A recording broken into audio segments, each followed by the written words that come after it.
All right, we're diving into a pretty wild idea today. What if the blueprint for our energy future was actually hidden in ancient scripture? I'm talking about a handful of legendary gems holding the key to powering our entire planet. Let's see if we can unpack that. So, here's the big question. And I know, it sounds a little out there.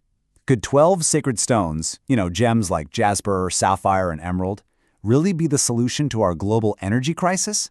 It feels like something straight out of a movie.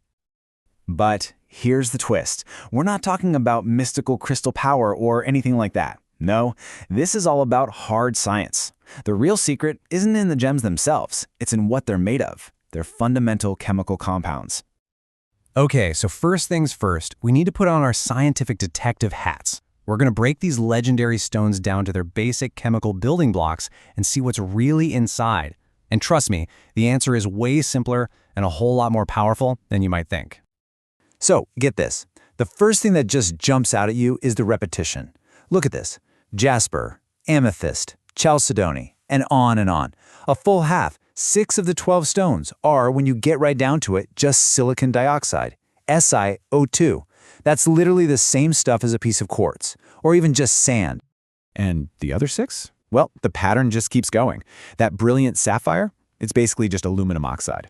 This stunning emerald, a beryllium aluminum silicate. See, these aren't some kind of magical, unobtainable formulas. They are the absolute workhorse materials that our entire modern world is built on. All right, so now we've got our list of ingredients. This is where it gets really cool, because now we can draw a straight line from that ancient chemistry to the technology that's powering our world right here, right now. And this is the pipeline right here. It's so direct. You start with any of those quartz family gems, just basic silicon dioxide. You refine that, pull out the oxygen, and you're left with pure silicon. And that pure silicon is the foundational ingredient for almost every solar panel on the planet and for the next generation of batteries too. What's so amazing about silicon is that it plays both offense and defense. It is the undisputed champion of solar energy generation. I mean, it's the heart of the whole system. But it's also quickly becoming a superstar in energy storage, with these new silicon anodes that help batteries pack in way more power than before. And what about sapphire's ingredient, aluminum oxide? Well, it's kind of the unsung hero of our energy grid.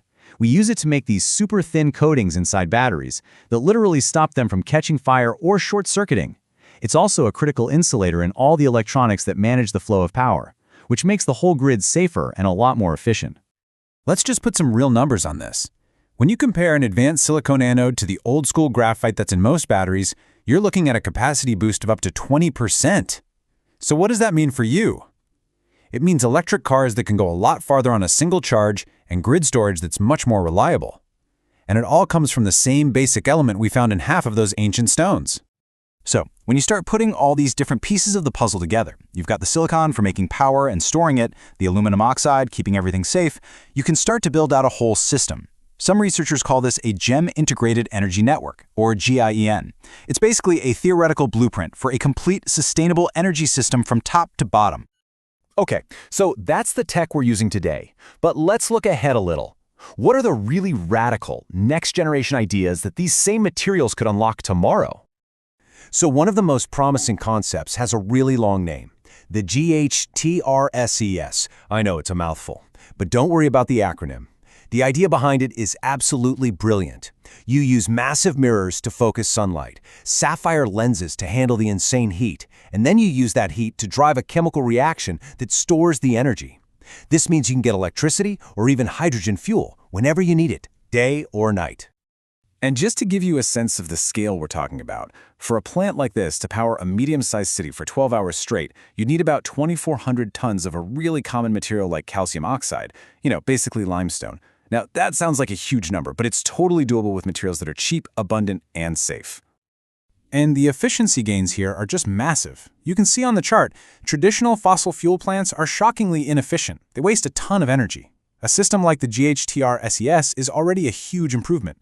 But if you build out a whole GIN system, you could potentially get close to doubling the efficiency of our old grid, just making much, much better use of the energy we have. Okay, now we're going to get into the really mind-bending far future stuff. Some scientists are even kicking around the idea of a gemstone quantum resonance engine. And I want to be super clear, just like this quote says, this is 100% theoretical. It hasn't been built. The idea, though, is to create a special crystal that could maybe harvest energy right out of quantum fluctuations. Yeah, deep science fiction for now, but it shows you just how far this kind of thinking can go. So let's circle back and tie this all together. After digging into the chemistry, the technology, and even the sci-fi concepts, what's the real lesson here? Well, the ultimate treasure isn't a box full of shiny jewels. It's the knowledge that was locked inside them all along. And that's really the core insight. The blueprint for a clean energy future wasn't something we had to invent completely out of thin air. The chemical clues, the basic building blocks, were right there, hidden in plain sight inside some of humanity's most ancient and revered objects. So these are the real foundation stones for the modern world. Not rare, priceless gems, but the incredibly powerful and abundant compounds they represent. Silicon is the bedrock of our solar and battery tech. Aluminum oxide is the guardian of our grid. And other elements, like zirconium, are pointing the way to even more advanced technologies in the future. And this chart really just drives the whole point home. When you chemically break down all 12 of those legendary stones, a full 50% of them are just silicon dioxide. You throw in the other key compounds like aluminum oxide, and you quickly realize that almost the entire legendary list is made up of just a few simple, common materials. It really makes you stop and think, doesn't it? If the basic chemical plan for a global energy system was hiding in these ancient texts, what other wisdom, what other forgotten knowledge is just sitting out there, waiting for us to pick it up and look at it again, but this time through the powerful lens of modern science?